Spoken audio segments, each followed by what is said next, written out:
This is a horse on me. But I did find out that in a race for life and death, the police laboratory is where they make the photo finish.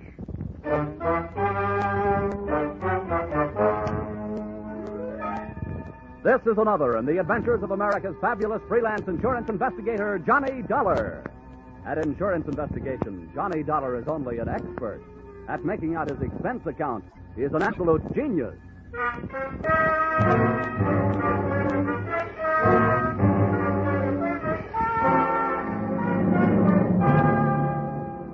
Expense account submitted by Special Investigator Johnny Dollar to Hartford Branch, Lloyd's Underwriters Association. The following is an accounting of my expenditures during investigation of the circumstances threatening the life of the insured, the Racehorse Piledriver. Or, he'd have been way off his feet if I didn't know my oats. Or, it's great to get a kick out of life so long as it isn't a kick in the head. Expense account item 1, 18 cents, one package of cigarettes. You may consider this a personal item, but that's where this case really started. At the cigar stand, ground floor, terminal office building, here in Hartford. I had come down in one of the elevators and noticed a little guy with a cane standing with a starter. After I passed him, I felt myself being pointed out. And not being the type who likes being followed for long periods of time, I gave myself a good reason to stop and look things over. Hello, Mr. Dollar. Hiya, Mac. Give me a pack of Luckies, will you? I just sold you a pack when you came in. I know. But things may really start smoking any minute. Here. Good morning to you, sir. I've been led to believe that you were one Mr. John Dollar. Would that be a fact? Yeah. I'm Dollar. What can I do for you? Well, I am quite a famous fellow myself. Perhaps you've heard of the fabulous jockey Earl Sand? Yeah, but... Well, next to him, I was among the best. May I introduce myself? I'm the famous little Nettie Montana, sometimes called the short Johnny Longden. Shake hands. Oh, how do you do? Now, to business. I think I have a way for you to solve my problem and make yourself an honest buck besides. Oh, now, whoa, pony boy. You're wasting your time. I don't bet the horses. And when I do, I don't buy tips from touts. Oh, now, wait a minute, pal. I did not introduce myself for the purpose of being insulted. I will have you know that I, too, do not consort with touts.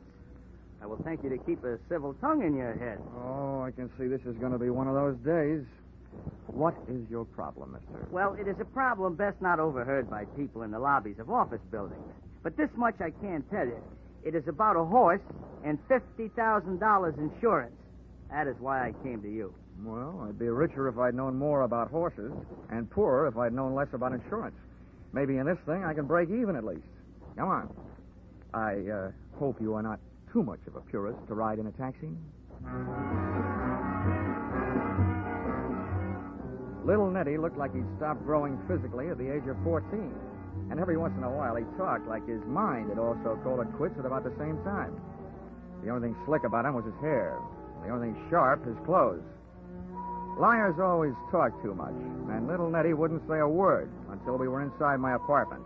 So even before he started his pitch, I half believed it.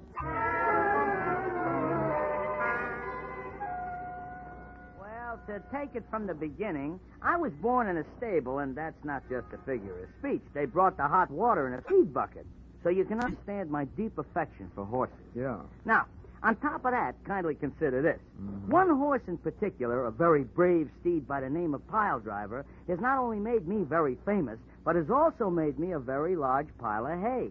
I have ridden Piledriver to a win position since he was a maiden. Piledriver, huh? Quite a hunk of horse. Uh-huh. You remember. Yeah. Then you might also remember that he was on his way to becoming one of the big money winners of all time, until I had to go and fall off a livery stable horse while teaching a girl how to ride in Central Park. It busted up my leg, and I might add, my future. To say nothing of Piledriver. He hasn't won a race since I got grounded. Yeah, well, what's all this got to do with insurance? Mr. Dollar, they are going to murder him. Oh? Can you guess why? I can try. Piledriver is heavily insured. He's also no longer winning races. He is also a man who can't have a family. No good for studs. So if Piledriver should trip and break a leg, the owner would be entitled to shoot him, and he'd still collect the insurance. I know, it's been done. You have hit the horseshoe nail on the head.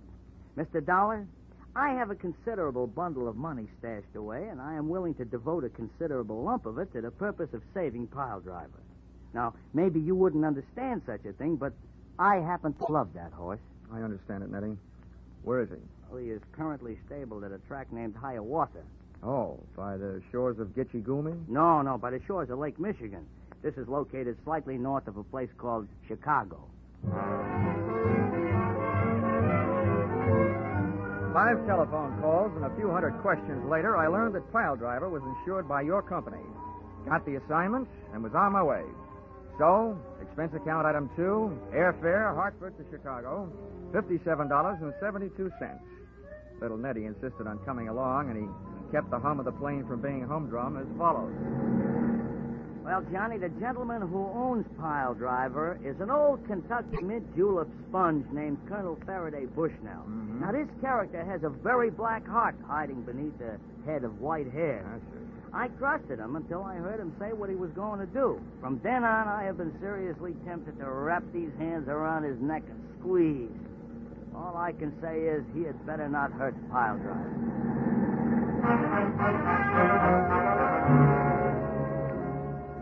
Expense account item 3, $16.40. Cab fare, Chicago Municipal Airport to Hiawatha Racetrack. Arrival time, 10 a.m. To me, a racetrack always smells good, of horses, green grass, and excitement. There you are, driver. Keep the change. Well, this, as the saying goes, is it, Mr. Dollar. You'll have to take it from here.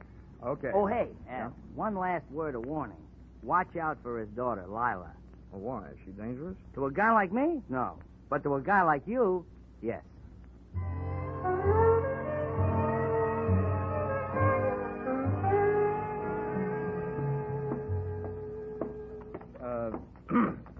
Pardon me, miss. Can you tell me where I'll find the boss around here, Colonel Bushnell? Oh. I was just going to chase you away. But you don't look like just another hay and grain merchant. What you selling? I'm not. I'm buying. Where's your daddy? How do you know the colonel is my daddy? Well, he told me he had a pretty daughter. Oh, well, thanks. Who are you, mister? Well, as for the name, that's $20. As for my business, that's trying to buy one of your father's horses. Well, the colonel won't be back for a little bit, but I'm bossing while he's away. I'll tell you now, I don't think he's figuring on selling any of his horses. So I'll be glad to show them to you. Good enough. But there's only one I'm really interested in. Piledriver. Piledriver? Why, no, Daddy wouldn't sell him. Why not? Well, he's practically one of the family. He put me through the last 2 years of college. You mind if I see him anyway? Why, no, not at all. Right over here. Okay. Here, baby. You have company, darling.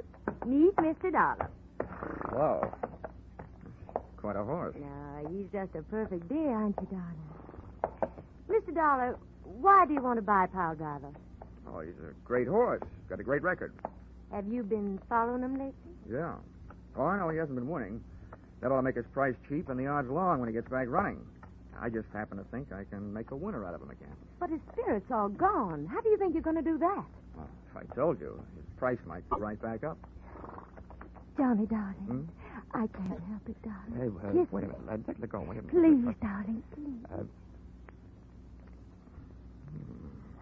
Well, it was great fun. But what was it for? Johnny, you shouldn't have, right out here in the open. Huh? Oh, Leo. Yeah. What's going on? Now, wait, Leo, honey. This guy ain't your brother. He'll wish he was. Besides, that's no way to kiss brothers. You, get out of here. Look, Buster, if you aren't this girl's father, you'd better start doing some wishing. Oh, you think so, huh? This is the roughest game of post office I ever got mixed How up do you in. like that, mate? Johnny, what are you doing to him? Hammerheads like this, hammerlocks. Let him get tough now, and I'll bust his arm. Gentlemen, what's going on here? You spectators there, run along now about your business. Leo, I must say I am surprised at you fighting in front of a lady. Daddy. Get him off of me. Here, young man, I demand that you dismount Mr. Colby. Well, sooner or later, I guess I'll have to. Now, listen, Leo. Are you paying close attention? Yeah. After I let you up, if you make one move except away from here, I'll give you a pair of fat ears, okay? Oh, look at the suit. I'm going to have to start wearing knee pads. Come on, Leo, honey. Let's get away from here. I hope you're not blaming me for what happened. I don't know was who to just blame. standing here. Now, see here. I demand an explanation. So do I.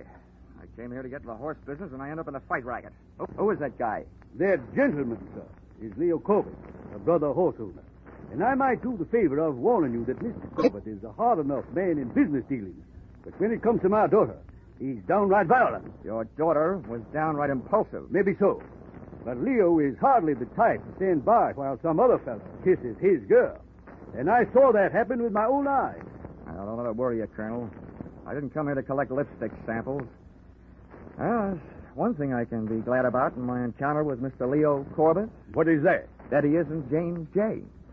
Come on, Colonel. Let's start business.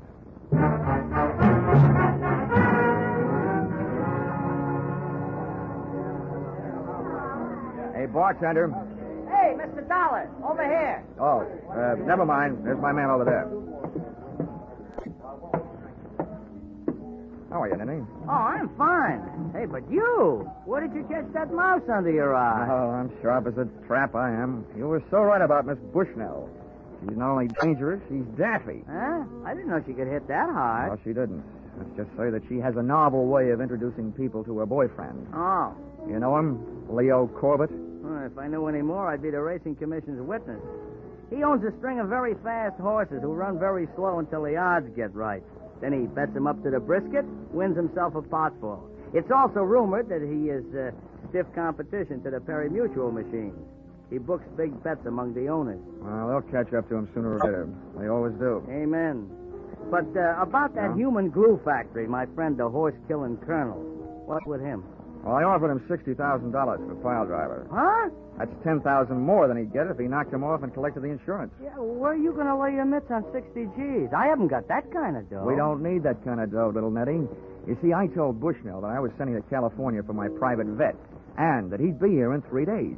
And that once he pronounced the horse sound, I'd give him the money. Yeah, but that only means that Piledriver is safe for another 3 days. And then what? In those 3 days, it's up to me to prove intent. And if it's there, I'll prove it. And have the policy canceled. Once that's done, he'll probably be willing to peddle the horse for $10,000. That I can handle. But in the meantime, I'm not taking any chances, see? I'm keeping Piledriver under my own personal eye. I wish you wouldn't, Nettie. We don't want the colonel getting suspicious. I can't help it, Mr. Dollar. I just can't help it. Okay, Nettie, but don't blow it. Be careful.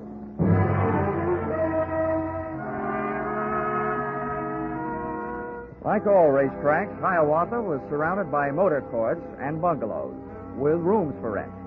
So, expense account item 4, $3. Room rent.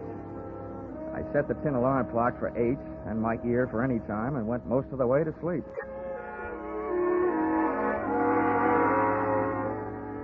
First things being first, I dreamed of girls. Then I dreamed of fire engines. And suddenly, I realized why. I was hearing some. I bounced out of bed and over to the window. There I saw an incendiary sunset hanging over the racetrack stables.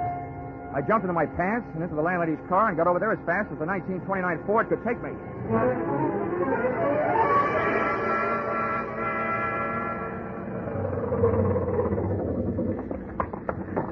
Hey, you. How'd it start? I don't know how, but the guards were looking for a little guy with a lamp who was hanging around. Oh, where'd he go? I didn't see him, but I hear he ran in the fire and didn't come out. Some crank, I guess. I had one particular horse to get to in a hurry. And I hoped one particular guy. The door to Piledriver's stall was closed and padlocked. I crowbarred the stable out of the wood with the pick end of a fire axe. Threw the door open, grabbed a lungful of fresh air, closed my eyes, and slammed into the smoke. I could have been smoked to death, burnt to death, or stamped to death, but I had to take the chance. Steady-o. Whoa, Piledriver. Now, take it easy. Easy, boy. I whacked him on the rump with the axe handle, then dropped it. I slipped to my knees, started groping across the straw-covered floor. I knew that if there was any air in there, that's where it would be. And if there was an ex-jockey in there, that's where he would be. And that's where he was. In the first corner I tried. I crossed this backwards, toward the door, dragging him, inch by inch, out into the clean, cold shower of fresh night air.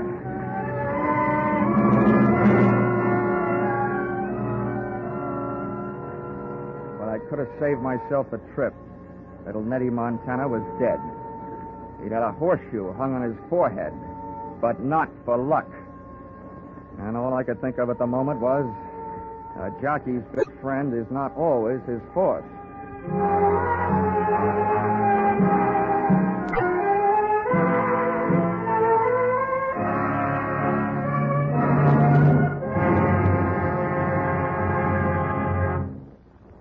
In just a moment, we will return to the second act of Johnny Dollar. But first, may we take just a moment from tonight's Johnny Dollar story to remind you that 3 more fine adventure shows come your way each Saturday night on most of these same CBS stations. First, there are The Adventures of Philip Marlowe, based on the smart and tough Private Eye created by Raymond Chandler. Second, there's Gangbusters, one of the most famous crime shows on the air, reenacting outstanding police cases in real life. Third, there is Escape, a highly unusual adventure show which fulfills your need for escape. Hear these 3, Philip Marlowe, Gangbusters, and Escape, along with yours truly, Johnny Dollar, every Saturday night, won't you?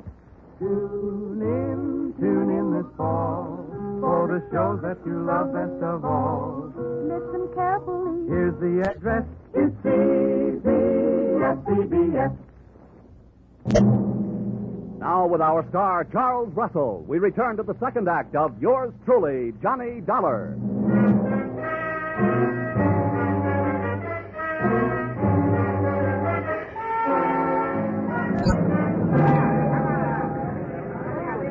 Tough luck. Nice try, little Nettie. Mr. Dollar, this is horrible. Why, it's little Ned. It sure is. What's left of little Nettie? You don't... Yeah, I mean, he's dead. You know, when I was a kid, I knew about a story with a horse and a woman in it. Helen of Troy. I should have remembered that before I tangled with you. Why don't you get lost? Why, whatever's the matter with you? Look, Miss Bushnell, 2 minutes after I met you, you bagged me into a fist fight with your boyfriend with a phony kiss. I don't know how much you had to do with putting little Nettie where he is, but I intend to find out. Why, you're insane. Any fool, even you, Mr. Dollar, can plainly see that this boy's been kicked in the head by a horse. Lila, child, what are you doing here? Why, I saw the... What? Who's that on the ground? What? It's little Nettie.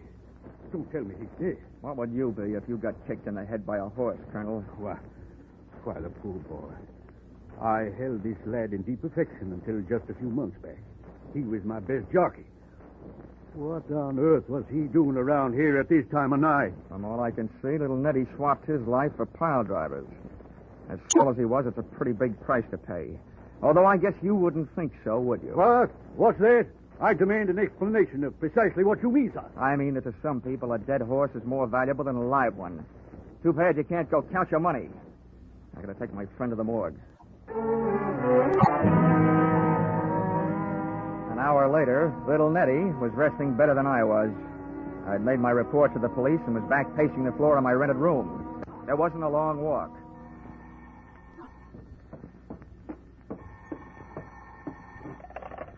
Yeah? This is Lila Bushnell. I gotta see you right away. Why don't you start another fire? That'll draw me. I didn't have anything to do with that fire, but I must talk to you right away. Where can I meet you? Have you got a car? Yes, I'll come any place. Now, pick me up here in 20 minutes. Come alone, and we'll take a little drive to the country. I want it to be just the 3 of us. You and me and the dewdrops.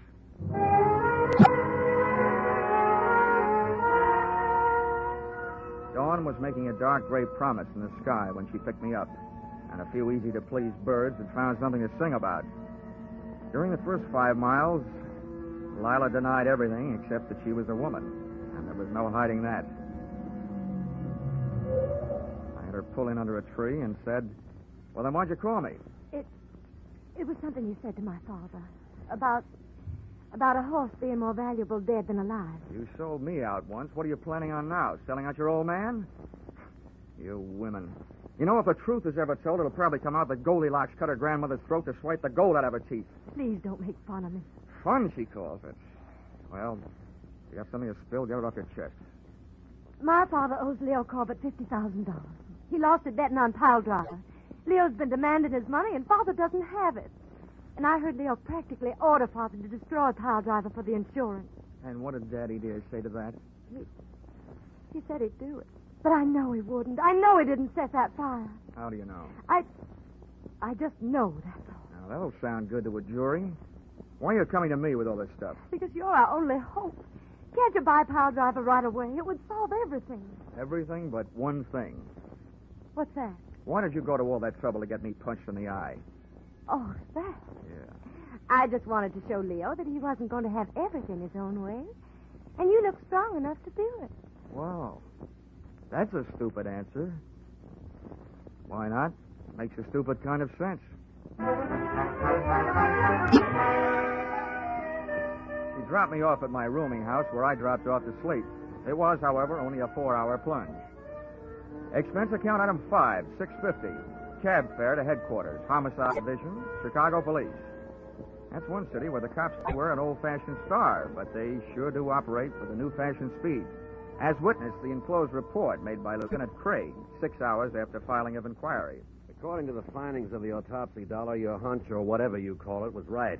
The deceased, little Nettie, was not kicked to death by a horse. Examination of the wound reveals that it was administered by a new horseshoe.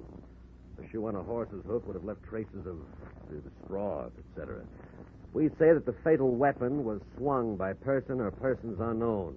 As you suggested, he'd have to have been standing on his head to have the horseshoe make the mark it did if the horse had kicked him. The lieutenant had made only one mistake. He should have said person or persons known. Expense account item 6, 10 cents, 2 telephone calls. The idea I was working on, I'll give you for nothing. Expense account item 7, $6.50. Cab fare to Administration Building, Hiawatha Racetrack, where the afternoon's program was in progress, and where I got the wholehearted cooperation of the track officials and the use of a vacant office in which to hold the meeting I had set up. I sat myself in a swivel chair and waited.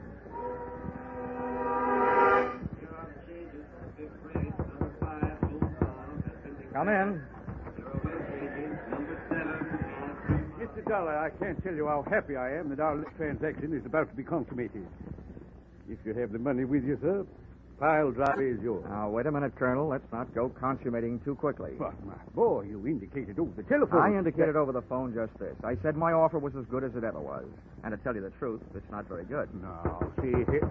Who's that? Sit down, Colonel. Come in. Why, Leo, what are you doing up here? Anytime anybody shows up to hand over $60,000 to you for Piledriver, I'm going to be here. That's exactly what this smart guy called me up to tell me he's about to do. Now, gentlemen, let's take it easy. Before I do anything, I want to make sure I'm not doing business with a murderer. Sir, I demand an explanation. What about you, Leo? Yeah, so do I. Well, here it is. The Chicago police know 2 things. 1, that last night's fire was set. And 2, that little Nettie was murdered. And that little Nettie got a couple of lungfuls of smoke before he got hit over the head with a horseshoe. That means that whoever hit him over the head sucked in some smoke, too. Well, I've never heard such a pack of nonsense in my life. What are you getting at, wise guy? Just what I told you.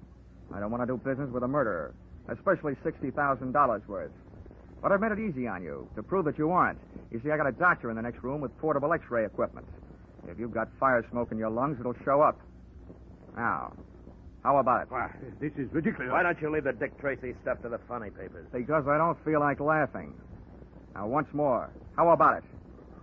Get it, I still don't know what this tomfoolery is about, and I'll feel downright silly while I'm doing it, but I'm willing to take my chances. Okay. Leo, you're first. Follow me.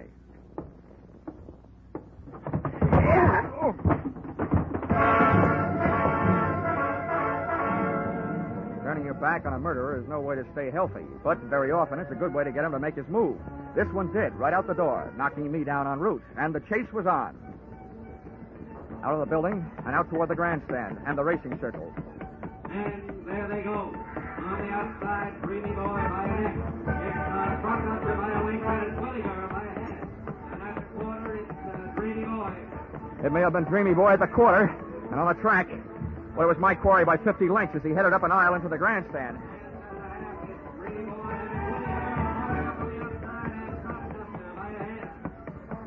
Dreamy Boy was still doing fine down there, and I was moving up here, but up near the top of the grandstand, and onto the ramp leading to the press box section.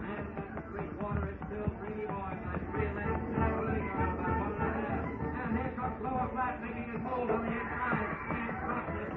Just as Dreamy Boy hit the three-quarter, we hit the grandstand roof. And then we went into the stretch. Hey, Corbett, it's hopeless. You can't get much farther. You're running out of roof. I slid behind a ventilator and showed myself to draw his shots. He was lousy. If he hadn't been, I'd be dictating this with an air-conditioned elbow. Okay, Corbett, you've had it. I've been counting your shots.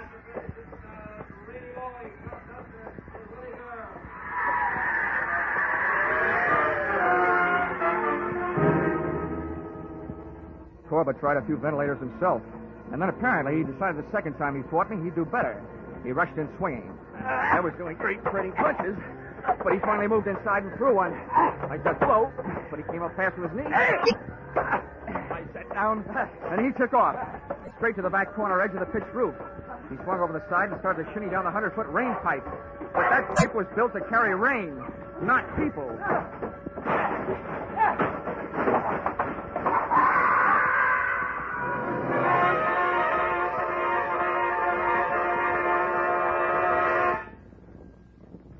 At the finish line of one tiny segment of the human race, it was gambler, arsonist, murderer, Leo Corbett, by a head.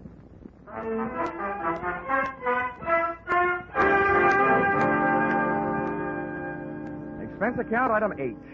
Dinner for two at the Shangri-La in downtown Chicago. $34.40. Dinner itself only took 40 minutes and 8 of the dollars.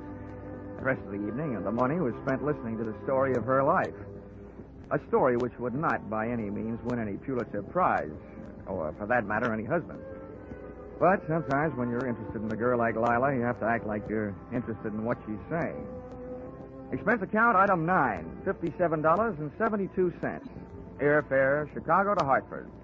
Item 10, $1.50. One book to read on airplane, titled How to Win at the Races. As if I just hadn't found out. Expense account total, $1,449.22. I guess you could call that horse sense. Signed, yours, truly, Johnny Dollar.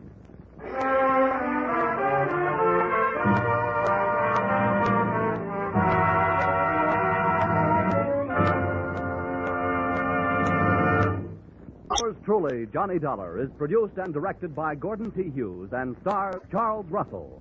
Script by Paul Dudley and Gil Dowd. Featured in the cast were Bill Conrad, Dora Singleton, Jerry Hausner, Herb Butterfield, and Hal March. The special music is written and conducted by Wilbur Hatch.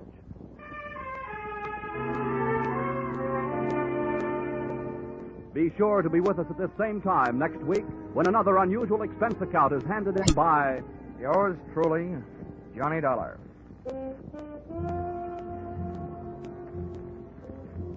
Those mystery adventure shows we mentioned earlier, the fun and music and fabulous jackpot of Sing It Again, and two outstanding music shows. They're on tap for you every Saturday on most of these same CBS stations.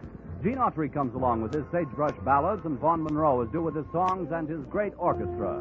In fact, you're invited to stay tuned right now for The Vaughn Monroe Show, for it follows immediately over most of these stations.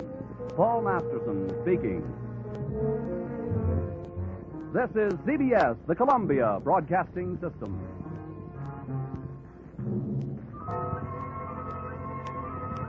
Mm-hmm.